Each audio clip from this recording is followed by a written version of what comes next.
ยินดีต้อนรับเข้าสู่ลาวอะกรีเอ็กซ์โป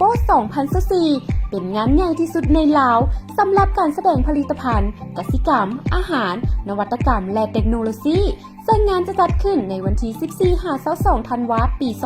2024ภายในงานจะมีผู้เข้าร่วมจากหลากหลายแขนงการเพื่อส่งเสริมการเฮ็ดกสิกรรมแบบยืนยงและการเข้าถึงตลาดซึ่งจะมีผู้เข้าร่วมกว่า 100,000 คนประกอบมีชาวเกษตรกรนักธุรกิจนักลงทุนและผู้ที่มีส่วนร่วมในโลกนอกนั้นยังมีการแสดงผลิตภัณฑ์การเกษตรกรรมการปรุงแต่งอาหารการหุ้มห่อสินค้ามาตรฐานสากลเพื่อส่งออกด้วยวิทยาศาสตร์และเทคโนโลยีงานนี้แม่นได้จัดขึ้นเพื่อส่งเสริมวิธีการเฮ็ดกสิกรรมแบบยืนยงสร้างโอกาสให้ชาวเกษตรกรลาวเข้าสู่ตลาดและการค้าโลกสร้างส่งเสริมการนำใช้เทคโนโลยีใหม่ๆนำใช้การผลิตแบบทันสมัยสร้างขบวนการผลิตเพื่อทดแทนการนำเข้าและผลิตเป็นสินค้าเสริมขยายให้มีเวทีพบปะระหว่างผู้ผลิตผู้ซื้อและผู้แปรรูปสินค้าภายในงานยังมีเวทีสนทนา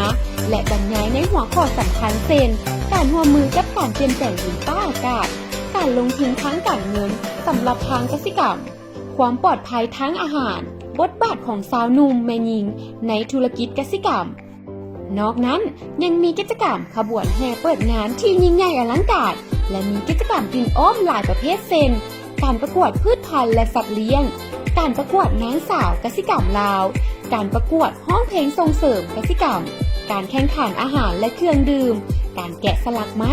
การจัดไม้จัดโต๊ะเสิร์ฟอาหารยังมีกิจกรรมเยี่ยมชมฟาร์มตัวอย่างและศูนย์เรียนรู้กสิกรรมอื่นๆเขาหวังว่าจะมีผู้วางแสดงหาห้อยกว่าบูธรวมทั้งภายในและต่างประเทศซึ่งงานลาวอะกรีเอ็กซ์โป2024มุ่งมั่นที่จะแสดงความภาคภูมิใจของการกสิกรรมลาวจะเป็นศูนย์กลางของเสบียงอาหารคือสปป.ลาวจะเป็นหนึ่งในกระตาอาหารของอาเซียนในอนาคต